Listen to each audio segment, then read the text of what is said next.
Nama aku Ius Mulyadi, seorang pegawai di sebuah perusahaan swasta yang berada di Jalan Ahmad Nasution, Bandung. Asliku orang Cianjur, dan di Bandung aku sudah menjadi perantau hampir 2 tahun, termasuk kerja di perusahaan itu. Aku biasa dikenal sebagai orang yang asal celetuk, sompral, jahil. Apalagi masalah hantu. Aku suka usil menakut-nakuti orang. Sampai aku terkena karma dari kebiasaanku itu.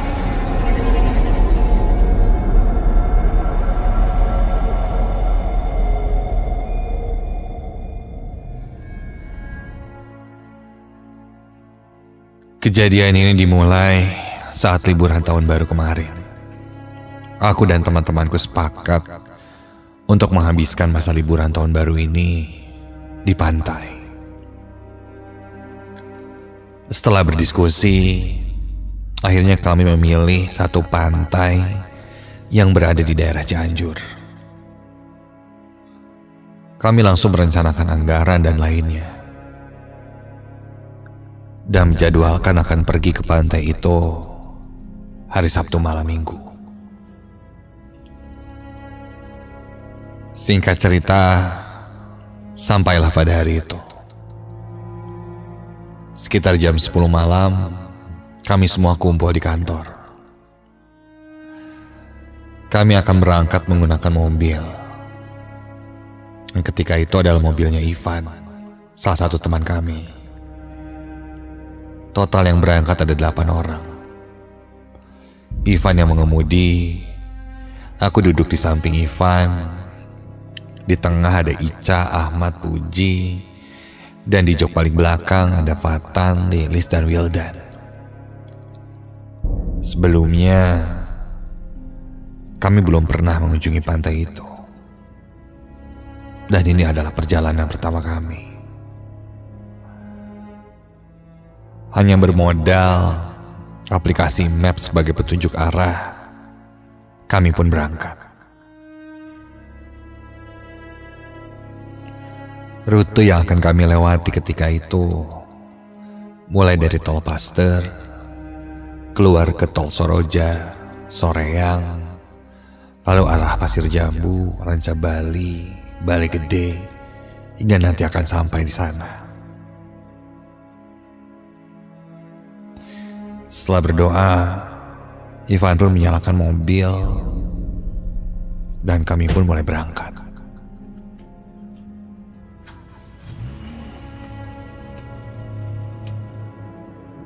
Suasana di dalam mobil saat itu ramai.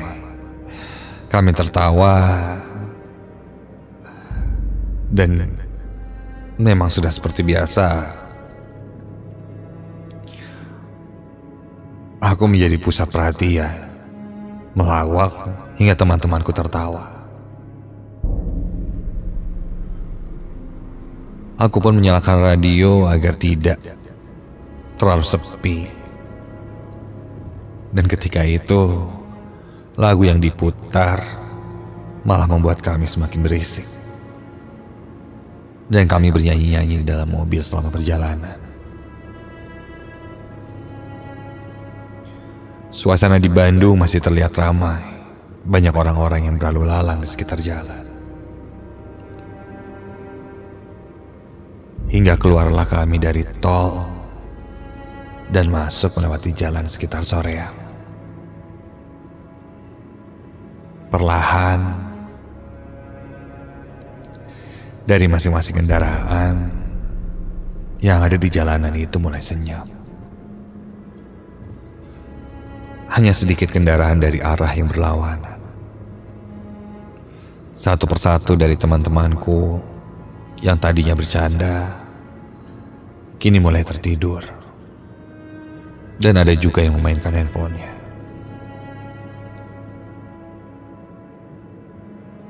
Karena bosan aku mulai menjahili teman-temanku yang belum tidur tentunya.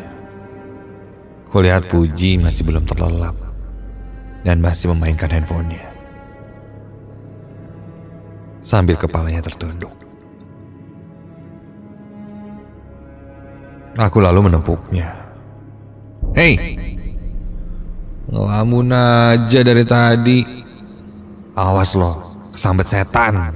Hei, kesurupan, serem." Puji malah membalikan omonganku. Katanya jangan bahas seperti itu di tempat seperti ini. Sompral. Nanti malah didatengin beneran baru tahu rasa, katanya.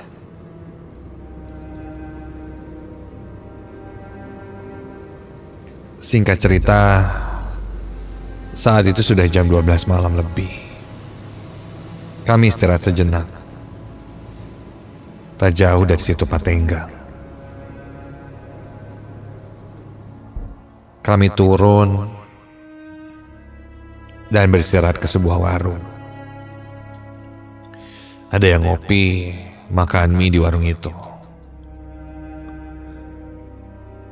Ada juga temanku yang masih tertidur pulas di dalam mobil. Di tengah kami berbincang sambil ngopi,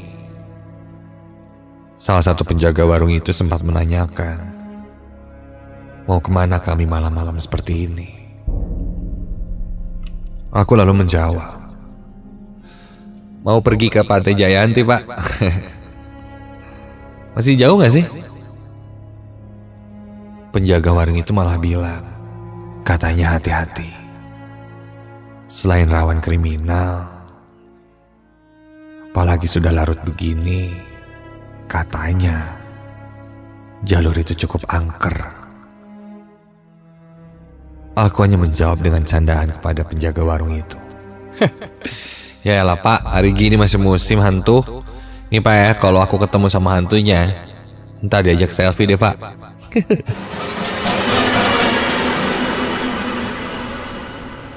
Ivan berusaha mengingatkanku agar jangan sompral. Katanya tidak baik jika berbincang tentang mereka.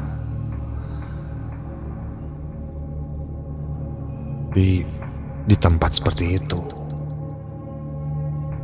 Kulihat wajah penjaga warung itu pun nampak risih dengan perkataanku.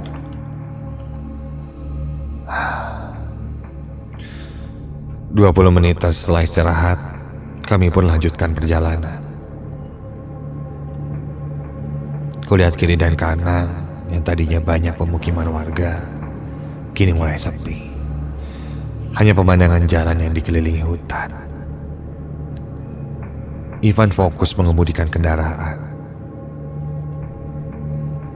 Kulihat ke belakang, teman-temanku yang lain kembali terlelap. Hanya aku dan Ivan yang terjaga saat itu. Di tengah Ivan sedang fokus menyetir, tiba-tiba... Astaga! Van, kenapa Van? Van! Ivan mendadak mengerem mobilnya sambil berkata, katanya tadi ada sekelebat bayangan putih berlari melintasi jalan. Karena itu Ivan lantas mengerem mendadak. Aku pun langsung melihat ke sekitar kiri dan kanan mobil.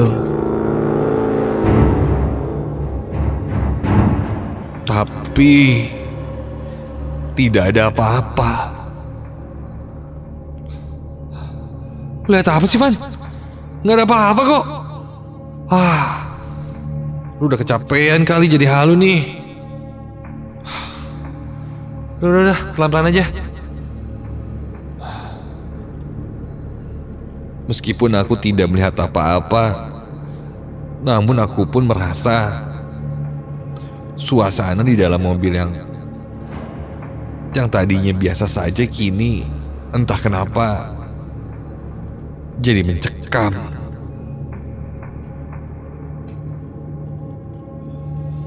Singkat cerita, perjalanan kami pun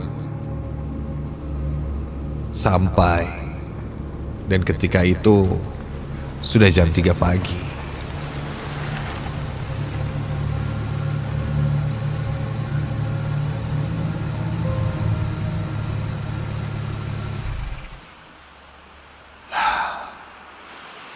Kami turun dari mobil. Ada temanku yang mencari penginapan. Ada juga yang masih bermalas-malasan di dalam mobil. Aku lalu turun dari mobil, mencari kamar mandi atau WC terdekat. Aku meninggalkan mobil dan mulai berjalan melewati jalanan yang cukup sepi. Ya, kurasanya aku sendiri yang melewati jalan itu. Aku mulai melangkah jauh dari mobil. Ku tengok ke belakang.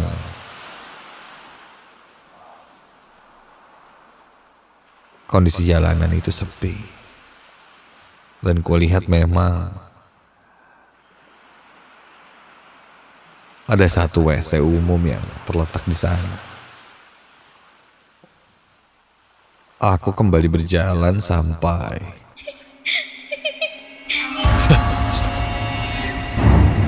aku mendengar ada suara perempuan tertawa kecil berada di belakangku.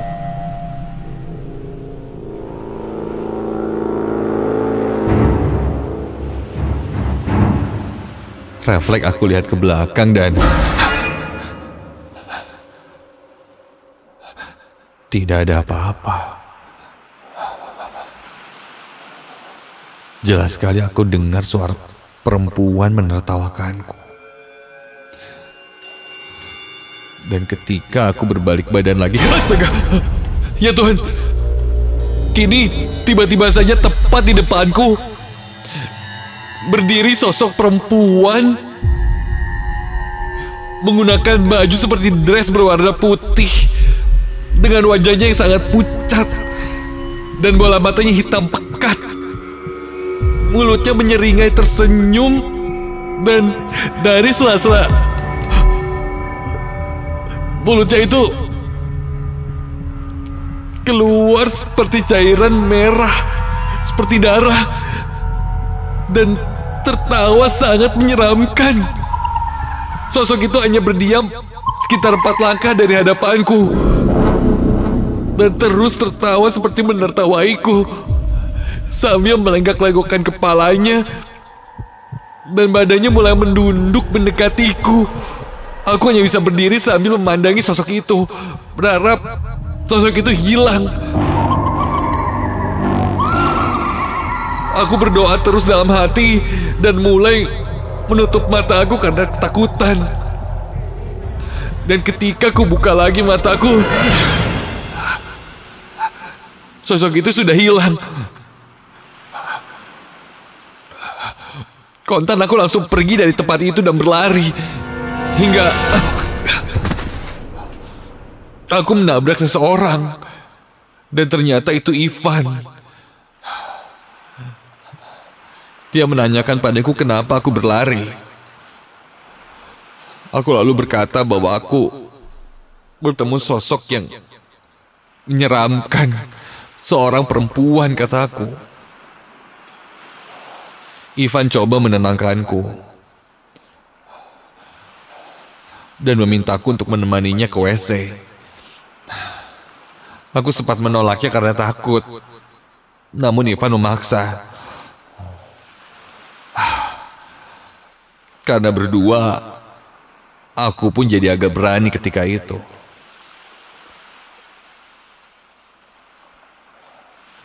Sampailah di toilet atau WC umum, Ivan pun masuk dan menutup pintunya. Aku menunggu di luar. Van, jangan lama-lama, gue takut Ivan. Cepetan ya.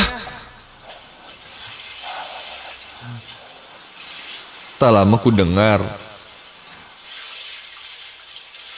suara Ivan di kamar mandi, seperti sedang menyiram. Namun samar juga ku dengar lagi suara perempuan tertawa. Kontan aku menggedor pintu WC. Van, cepetan Van, gue denger lagi nih suara cewek ketawanya Van. Van, buruan Van. Van. Suara itu masih terdengar sampai ketika ku sadar suara itu kok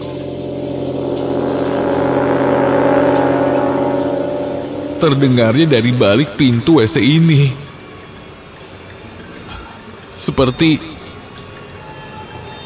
Suaranya seperti ada di dalam WC itu.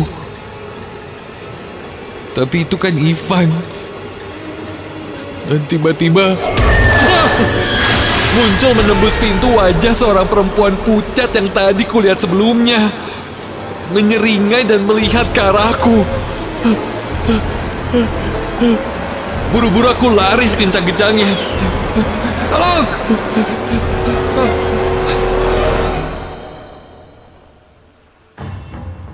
Dan di atas sana barulah aku bertemu Ivan yang ternyata sejak tadi ada di sana.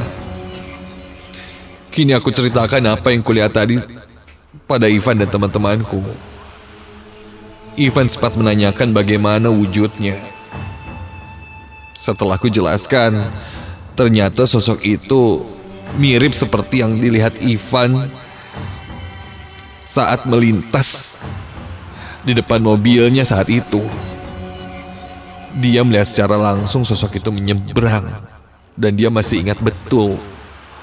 Dan persis seperti yang kulihat tadi di depan WC.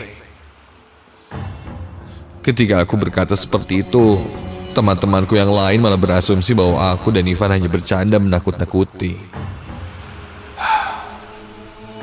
Terserah mereka mau percaya apa tidak. Namun yang jelas, sepertinya sosok itu memang mengikuti kami dari jalan Balai Gede yang konon katanya angker itu. Dan mengikuti kami karena mungkin perkataanku yang sompral selama perjalanan. Sejak itu aku percaya bahwa ucapan dan perilaku yang harus dijaga ketika kita ke satu tempat yang belum pernah kita datangi memang harus dilakukan. Karena kita tidak tahu apa yang akan menunggu kita selanjutnya.